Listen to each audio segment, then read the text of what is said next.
자, 그러면 이런 생각을 해볼 필요가 있어요. 우리가 늘 그런 얘기 하지 않습니까? 미국 사람들은 굉장히 합리적이다.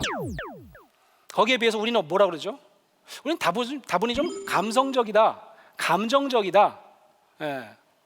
그런데 이 감정적이다 그러면 여러 감정을 다 잘 느껴야 되잖아요. 그걸 감수성이라고 그래요.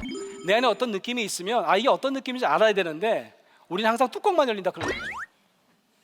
그러니까 다른 감정이 이 안에는 외로움이 있어서 그런 건데 외로움을 느낄 때 우리는 뚜껑이 열리고 불안을 느낄 때 뚜껑이 열리고 미안함을 느낄 때 뚜껑이 열린다 그런 얘기죠. 예. 그러니까 외국 사람들이 볼 때는 이 한국 사람들은 혹시 분노 감정만 느낄 수 있는 그런 다혈질이 아닌가? 이렇게 오해받을 수도 있다 그런 말이에요. 정신과 의사 선생님들이 진단을 하기 전에 꼭 보는 마치 성경책 같은 책이 있어요. DSM, 최근에 5가 나왔는데 DSM-4, 그게 1994년에 나왔습니다. 자랑스럽게도 대한민국, 우리 한국인만이 느끼는 문화적 신드롬이 등재가 됐어요. 국제적으로 보는 그런 매뉴얼인데 정신과 의사들이 다 보는 거죠, 전 세계에. 근데 거기에 우리나라 병이 등재가 된 거예요. 자랑스럽지 않습니까? 뭘까요?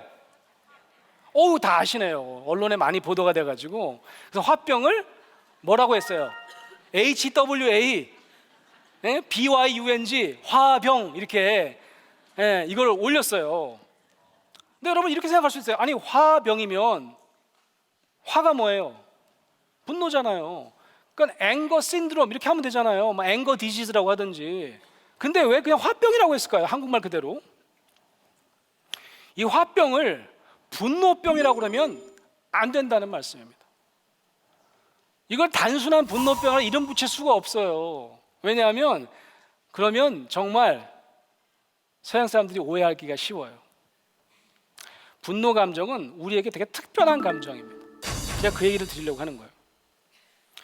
그러면 우리가 옛날부터 오래전부터 우리가 분노를 잘 표출하고 살았을까요? 우리가 원래 그랬을까요? 그렇지 않더라 그런 얘기죠. 그래서 그 얘기를 좀 더 해볼게요. 우리가 한국인의 또 다른 모습이 있어요.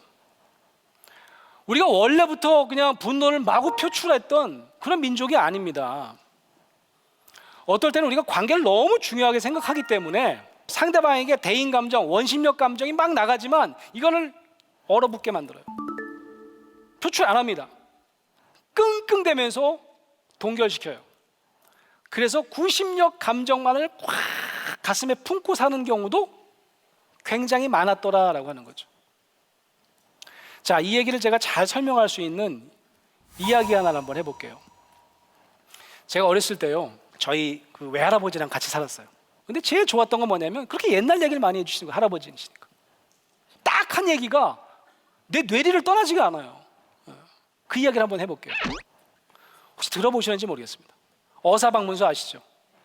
어사방문수가 드디어 암행어사가 됐습니다. 어느 마을에 잠입을 했는데 잠입한 이유가 있습니다. 경상도 현풍지방인데 거기에는 효자 효부비가 자그마치 12개가 서 있다는 거예요. 근데 좀 이상해요. 거품 같아. 그렇게 많을 리가 없을 것 같아.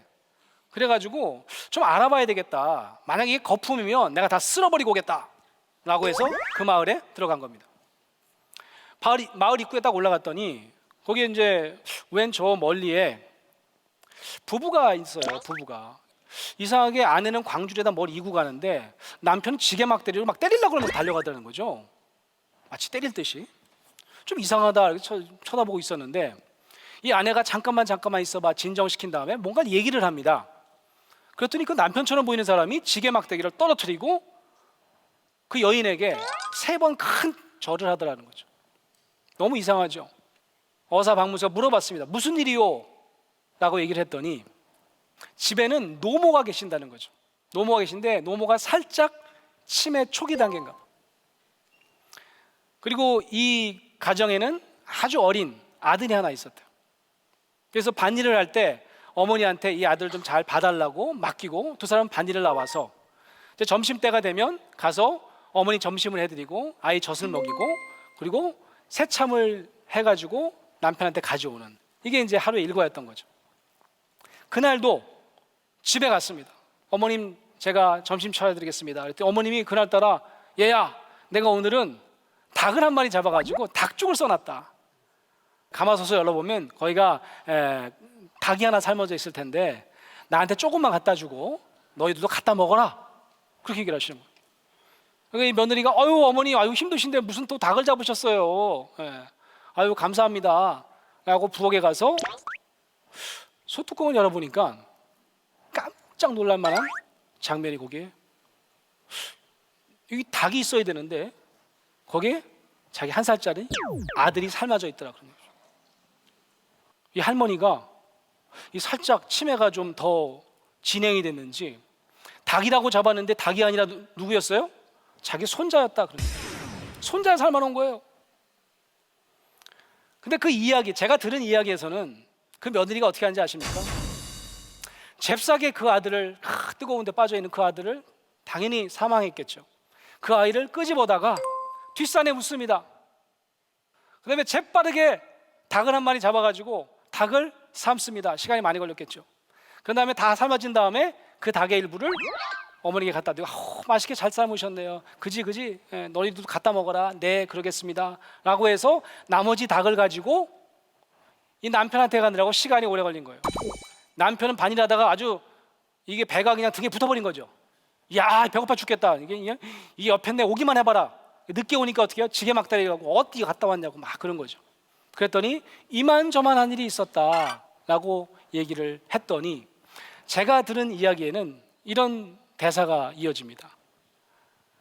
그 남편이, 여보 참 고맙소. 우리가 아이는 또 낳아도 되지만 우리 어머니는 한 번밖에 없는 어머니이니 어머니를 잘 봉양해줘서 너무 고맙소 라고 하면서 큰 절을 3번 했더라. 그런 얘기입니다. 그 이야기는 그래서 어사방문수가 12개를 엎어버리려고 갔다가 하나 더 세우고 왔다. 그 현풍제방에 가면 지금도 13개가 세워져 있다라고 하는 이야기입니다. 그때 당시에는 저는 되게 감동적인 얘기였어요. 야, 정말 한국 사람들의 효심, 이거 정말 어떻게 그렇게 효심을 발휘할 수가 있을까? 그래갖고 이 이야기를 제가 잊혀지지가 않아가지고 머릿속에 많이 담고 있었나 봐요. 제가 미국에 가가지고 이제 상담 공부를 하는데 주변에 미국 친구들에게 이 이야기를 한 적이 있어요. 한국에 참 아름다운 이야기가 있다. 그 얘기를 했더니 그 아이가 거의 패닉 상태로 부들부들 떠는 거예요. 너 지금 뭐라 그랬니? 감동적인 얘기라고 했니? 네가 정말 심각한 아이로구나. 상담을 배울 게 아니라 넌 상담을 좀 받아야 되겠다. 뭐 이런 거죠. 그게 제가 한동안 잘 몰랐어요. 감동적이지 않나 이거? 어느 순간에 어느 교수님께 제가 그 이야기를 한번 보여드린 적이 있는데 그 교수님이 정말 아주 그 일침을 가하시더라고요. 뭐라고 얘기할까요? 야, 내가 세상에 감동적인 이야기가 아니라 이렇게 무시무시한 얘기는 처음 들어봤다는 거예요. 아동학대, 노인학대, 노인을 방기한 거니까 말이죠. 그 다음에 어떻게 해요? 존속살인까지. 이건 인간이 저질 수 있는 모든 죄악이 다 그냥 짬뽕 돼 있는 것 같아. 근데 그거를 감동적이라고? 심리학을 공부하는 분들은 제일 먼저 묻는 게 이겁니다. 왜 며느리는 분노를 표출하지 않았는가? 왜 며느리는 화를 내야죠? 어머니 뭐 하시는 겁니까?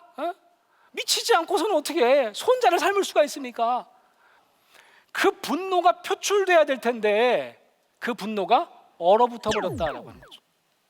여기에서 서양의 정신의학자들은 야, 이거 한국 사람들 장난 아니다. 어떻게 너무너무 당연하게 분노를 표출해야 되는데 분노를 표출 못할 수가 있을까? 왜 그럴까요? 관계 때문에 그렇습니다. 어머니와의 나와의 관계는 세상에서 가장 중요한 관계인 거예요. 관계 때문에 어떤 감정도 내가 다 동결시킬 수가 있다, 그런 얘기죠. 그래서 내 안에 그냥 구심력으로 모든 그 분노 감정을 꾹꾹 눌러 담은 거, 이게 뭡니까? 한마는 할 때 그 한이죠. 옛날에 분노 표출을 지금처럼 많이 하지 않을 때는 이게 바로 화병이 되었다라고 하는 거죠. 화병은 분노를 잘 표출하는 병이 아니라 어쩌면 무슨 병일까요? 한병이에요. 분노를 어떻게 표출할지를 몰라가지고 꾹꾹 참아가지고 그게 한이 돼가지고 한병이 된 거예요. 여기서요, 이게 두 가지 한국인의 모습이 보이네요. 여기 분노를 그냥 마구 표출하는 한국인, 꾹꾹 참아가지고 한으로 만드는 한국인, 둘 다 건강하지 않은 모습이다라고 하는 거죠. 무조건 표출하는 것도, 무조건 참아내는 것도 능사가 아니다는 말씀이에요. 이게 우리가 정말 풀어야 될 숙제입니다.